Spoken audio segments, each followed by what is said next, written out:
আমাদের স্কুল আনন্দের এক রঙিন ফুল, এমনই কথা ছিল। একটু বর্ষায় বন্ধুবান্ধবরা মিলে নেমে পড়বো স্কুল মাঠে, খেলবো ফুটবল আর সকলে মিলে হৈহুল্লোতে মেতে উঠবো। তবে তেমনটি আর সম্ভব হচ্ছে না, কারণ এই স্কুলের মাঠেই চোখ পড়েছে প্রভাবশালীদের।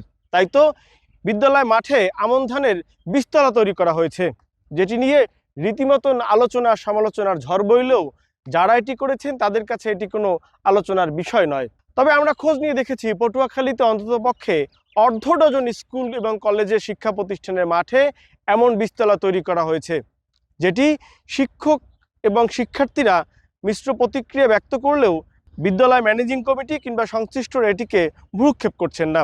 আমরা এখন যে জায়গাটিতে দাঁড়িয়ে আছি এটি হচ্ছে পটুয়াখালী সদর উপজেলার শারিকখালী মাধ্যমিক বিদ্যালয়। এখানে দুটি শিক্ষা প্রতিষ্ঠান পাশাপাশি, আমরা যদি একটু দেখাই সেটা হচ্ছে আমার বাম দিকটায় হচ্ছে শারিকখালী মাধ্যমিক বিদ্যালয় এবং এর পাশেই হচ্ছে শারিকখালী 170 নং পশ্চিম শারিকখালী সরকারি প্রাথমিক বিদ্যালয়।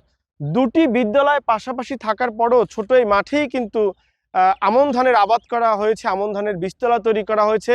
বিগত বছরগুলোতে এমনটি দেখা যায়নি। এ নিয়ে শিক্ষকদের সাথে আমরা কথা বলার চেষ্টা করেছি, তবে তারা এ বিষয়ে একেবারেই নিশ্চুপ, কথা বলতে তারা আগ্রহ বোধ করছেন না। ফলে শিক্ষার্থীরাও এ বিষয়ে মুখ খুলছেন না। যেহেতু এটার সাথে প্রভাবশালীরা স্কুল ম্যানেজিং কমিটির সম্পৃক্ততা রয়েছে এমন অভিযোগ রয়েছে, সে কারণে এ নিয়ে কেউই কোনো কথা বলছেন না।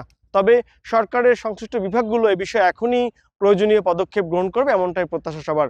পটুয়াখালী সদর উপজেলার পশ্চিম শারিকখালী থেকে আমার কাছে এই ছিল সর্বশেষ।